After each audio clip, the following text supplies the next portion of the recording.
So I'm finally getting around to testing this garbage picked washing machine out. I've got the hose going into the cold line. Got the vent tube, or drain tube I should say, 30 inches or higher.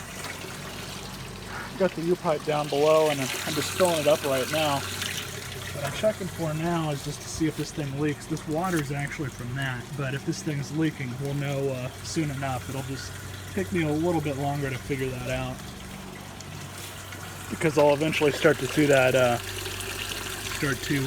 drain over time. But I just want to see if it'll hold a full load of water. I've also got electricity going to it, so we're going to see if it spins and goes through a really quick cycle. I have really high hopes for it actually so far. It looks like we're getting there. And so I just cheated. I just stuck my finger in here. Everything seems to be working so far. And so now it's just started the rinse cycle. So it's getting everything everywhere. And so I think I figured out why it was thrown away. Set it back up to the spin cycle. It's not turning, but I can hear the motor spinning. So we'll go ahead and shut the water off. So I've got it tipped upside down. It looks like the belt is still attached.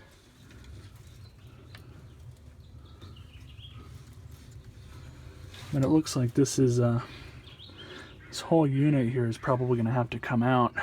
Shouldn't be too hard though. So I've got the unit on its side. Here on this coupler or pulley, or basically it joins the motor to the transmission. Here's the pump. My first guess was that this thing was broken. It could still possibly be, well, the coupler could still possibly be broken, as it is plastic. And if you guys can see this, the shaft is actually notched. So it could be that this coupler is stripped out just enough to when this thing kicks into high gear, it doesn't really do anything when it goes to the spin cycle. I don't think that's the case, because when it goes into the spin cycle, nothing moves at all. We're not seeing any of that, so I think it's something a little bit more complex than that. So I think what we're going to have to do is go ahead and remove the pump. There's two of these clips. It's going to be a pain in the ass to get to the other one probably, but they just kind of come right off. They're kind of up like that, so you need to pull the arm off like that with a screwdriver or something, which you'll have to do. And I should have flipped this over to the other side. I've already got some of the parts removed from the agitator, but you'll have to rotate this if this is the style that you have. And there's two little nubs that go here and here at the bottom, so I'm gonna have to get a screwdriver and kind of poke them out of there, pull this thing back, and then get the proper size socket and extension on that bolt. So all you need to remove this is a screwdriver. I've already got the one done on the other side, so just go ahead and pop her on out of there. Kind of hard to do this with one hand. There you go. So it looks like bolt in there. The camera's not picking it up too well, so I apologize for that, boys. But we'll go ahead and remove that and then pull this agitator out. At least it smells good with all this dried up soap that's inside it.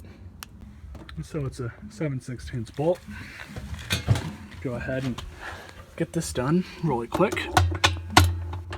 I'm gonna have to use two hands, boys. Sorry about this. So I actually had to reach in there with my left hand, grab one of those fins, and then use the ratchet in order to break this bolt. Not literally break it, but it's not the easiest to deal with. I think it's almost all the way out. If not, yep, we're good. I'll just set this aside. Put this stuff back in it so we don't lose it. And I think this should come right off, and it does. And then it looks like we have some sort of retainer clip here. Pull that off. This thing right here in order to get that shaft out of there. And so one pair of pliers, which I didn't even really need, removes that retainer clip and this thing, which slides back on like that.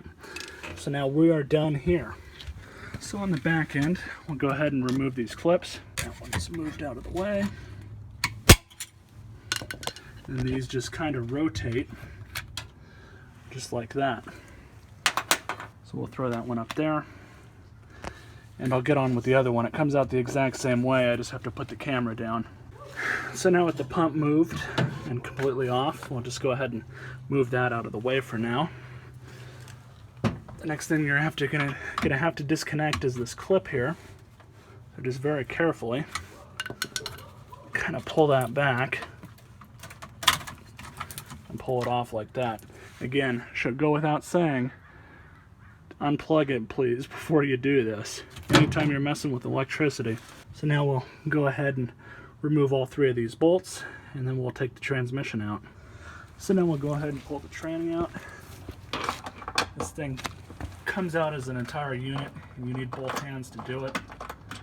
So I'm just going to go ahead and remove this bolt and drop it, of course. Put this stuff over here for now, and we'll pull her on out. Don't forget to remove this. I forgot to remove it.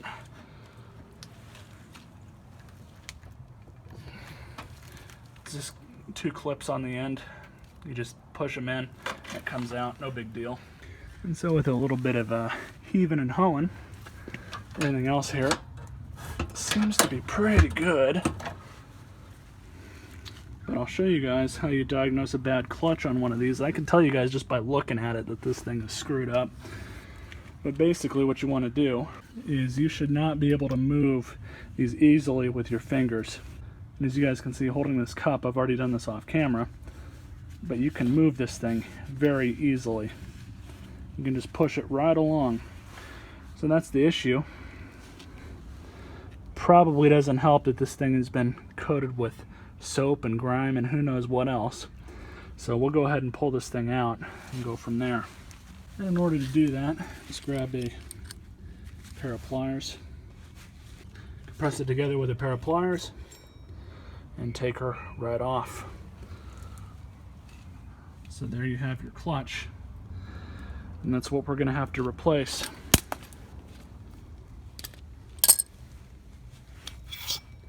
So I'm going to have to order the new one. We'll go ahead and replace the clutch and go from there. You guys will have to tune into that next video. That next video will have clips from this video and the new clips of me installing the new clutch and testing this thing out, just for other viewers.